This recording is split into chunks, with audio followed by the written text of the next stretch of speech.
Good morning. Good morning from Chicago, Northwestern University, Kellogg School of Management, where I am doing a course, an executive course on the soul of leadership. I've been coming here for 14 years, and so today my course starts again for the next 2.5 days. So I will be starting later today. I thought I would answer your question today before I started my course. The questions are coming in from readers of You Are the Universe, Discovering Your Cosmic Self and Why It Matters. I thank you for supporting this book, which I co-wrote with Menas Kafatos, who's a quantum physicist and a astrophysicist as well, and a climate change expert. Today's question is from Mu'tasim Ibrahim. Mu'tasim Ibrahim says, first of all, I would like to thank you for the contributions you have made to humanity. Well, thank you, Mu'tasim. And then he says, my question is, how can a person live in a way that is surrender to now? How can one surrender to now in a life full of choices? In other words, how can I make a balance between surrender to now and choices in my life? With warm regards, Mu'tasim Ibrahim. So, let me ask you, Mu'tasim, first of all, have you ever known anything other than now? Have you ever experienced anything other than now? Even when you think about the future, that is a thought which is now. When you think about the past, that is a thought which is now. But as an actual experience, can you live in the past or in the future? I'm asking you this question very sincerely. As an actual experience, can you live in the past or the future? Because what we call the past is in imagination as a thought now. What we call the future is in imagination as a thought now. So even as you have the thought of the past and the future, it is now.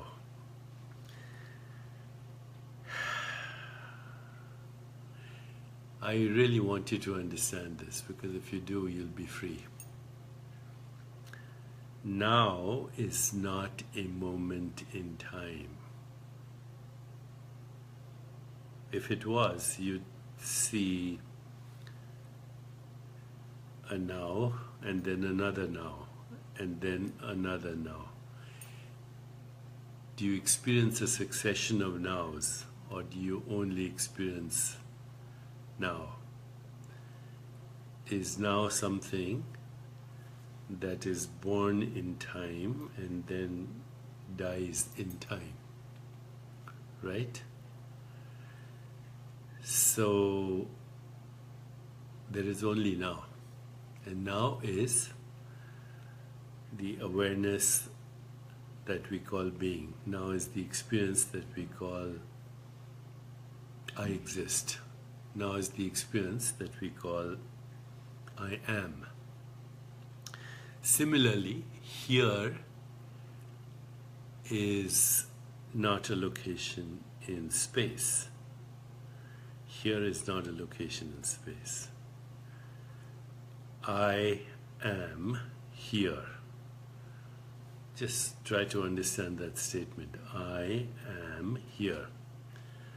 When we say I, we are not referring to the body, mind, and this location. When we say I, we refer to the awareness in which the body, mind, and what I call this location is an experience. I'll repeat that. That which we call I, the experiencer, is an awareness, in which the body, mind, and this location is an experience. But I, the awareness in which this is an experience, has no form. And because it has no form, it can't have a location in space either. So I, which is the awareness, which is now, and I, which is the experience here, has no location in space and time. And having no location in space and time, it is timelessly now. And Mahatasim, you have no choice but to be in it. If I asked you to be tomorrow, or be last year, or be next year, you can't be except now here. And now here is the timeless awareness, which because of the continuity of experience which is bubbling up eternally now, we create the concept of time. We create the concept of time. Therefore, time is a concept. Time is a concept. There is only timeless now. And timeless now is being. A thought fools you into the construct of time.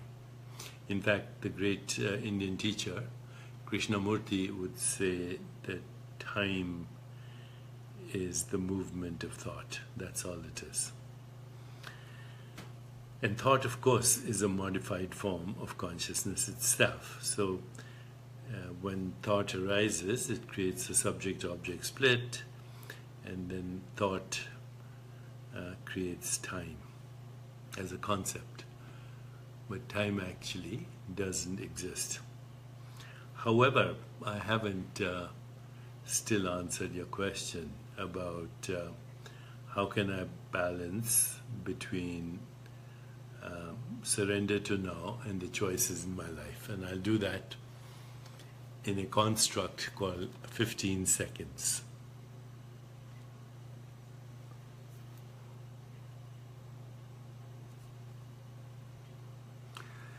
Goddess just said thought comes from emotions. Actually, thoughts and emotions are entangled. They are both modified forms of consciousness.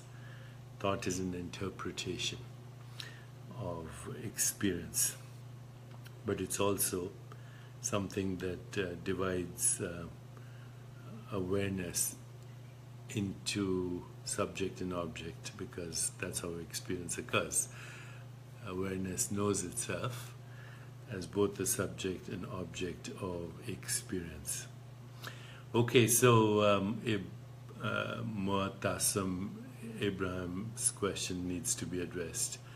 How can I make a balance between surrender to now and choices in my life? So, choice. Choice can occur at many levels. At a very subtle level, which is called sankalpa. Or choice can be at the level of speech, what you choose to say. Or choice can be at the level of action, what you choose to do right now. So, in Sanskrit, by the way, there are 4 levels of choice or intention or thought, because choice is a thought, right? They are called para, pashyanti, madhyama, vekhari. Para is unmanifest choice, but it's still there. Okay? It's still there. Para, pashyanti, subtle intention, similar to sankalpa. Madhyama, thought, speech, vekhari, action. That's the sequence, unmanifest to manifest. Now, having been brought up in a culture where action is deemed the most important thing, doing, thinking, speaking, one doesn't realize that compulsive doing, compulsive speaking, and compulsive thinking and obsessive thinking about something can lead to what we call addictive behavior. So the range of human experience is between 2 extremes. One is addiction and the other is choiceless awareness. So better than addiction is attachment. A little better than attachment is preference.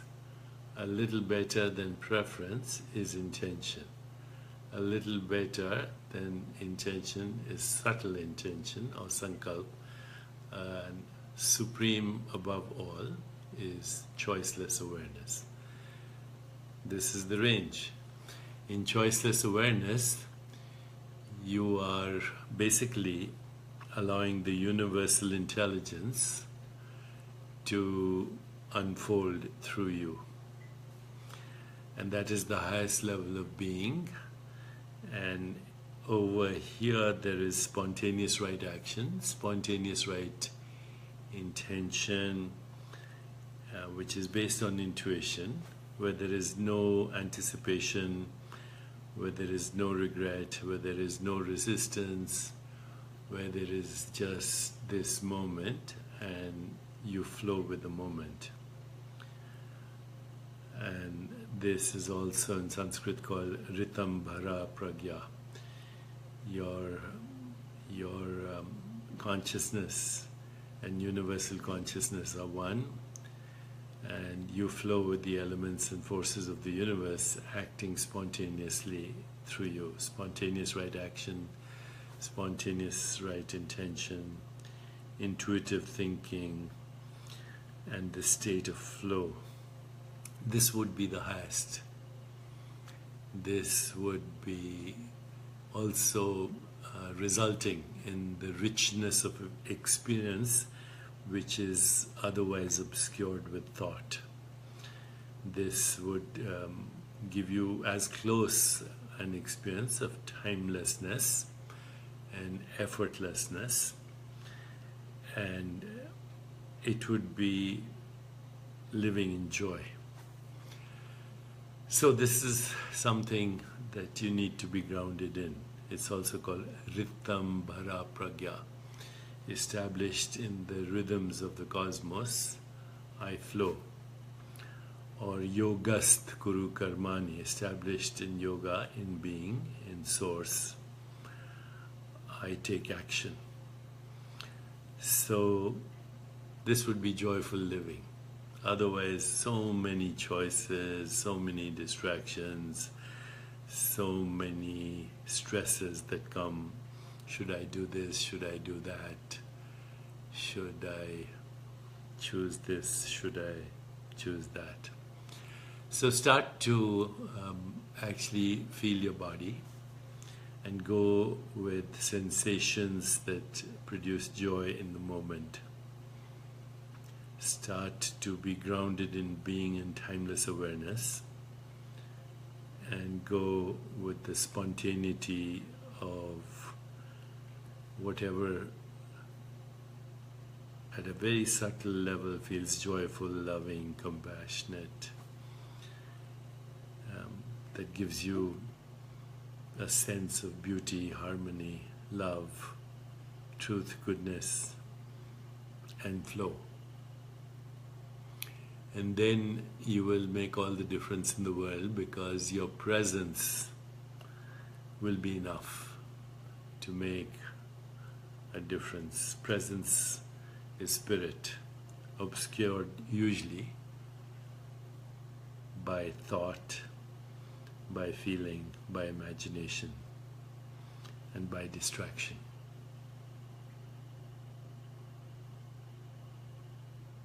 I hope that answers your question.